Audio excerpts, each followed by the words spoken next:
अस्सलामुअलैकुम वरहमतुल्लाहि वबरकातुहू। जी मेरे प्यारे दोस्तों तो मेरे प्यारे वीरों की हाल ने ठीक हो। मैं उम्मीद करना कि सारे ठीक होंगे। अल्लाह तुहानू और मैनू सानू सारिਆਂ ਨੂੰ अपने हिफ्ज़ व अमान च रखे। अच्छा असल च ਇਹ ਵੇ दुआना ते दुआना हुण वेखो जिहड़ी इहदी वीडियो ਇਹ वे कि ਇਹ मसाले नू इन्ना को टैट करदा कि नवां बनांदा।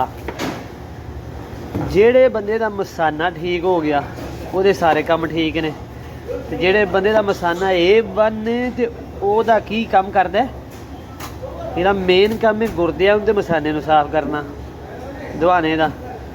ਤੇ ਜਿਹਦਾ ਦੁਆਨਾ ठीक तरीके ਨਾਲ ਖਾਣਾ ਹੈ ਬਸ ਉਹਦਾ ਤਰੀਕੇਕਾਰ ਨੇ ਖਾਣ ਦੇ ਬਣਾਉਣ ਦੇ ਕੱਟਣ ਦੇ। ठीक है जी ਤੁਸੀਂ ਦੁਆਨਾ बेहतरीन करके कटने साफ सुथरा करके धो के मसाने नूं इन्नी ताकत दिंदा कि नवां बना देता है मसाने दा बुरश जिवें असीं दंदां दा बुरश करने हैं।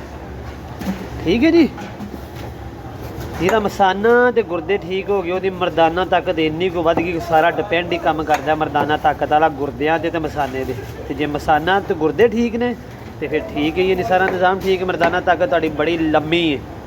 ठीक है जी इनू तुहां खाना किन्ने बजे वे दोपहर यानी सूरज चमकदा होए तो फिर दुआना खाना है यानी ये सूरज ना भी थोड़ा जहा कंटैक्ट है।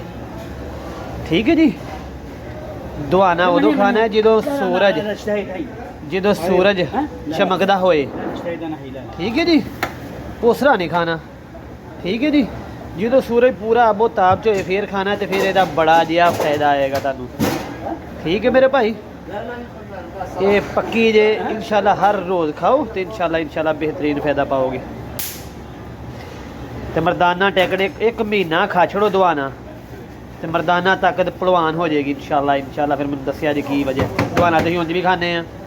चलो आने वाली वीडियो फिर मिलने इंशाल्लाह। रब रखा। अस्सलाम वालेकुम।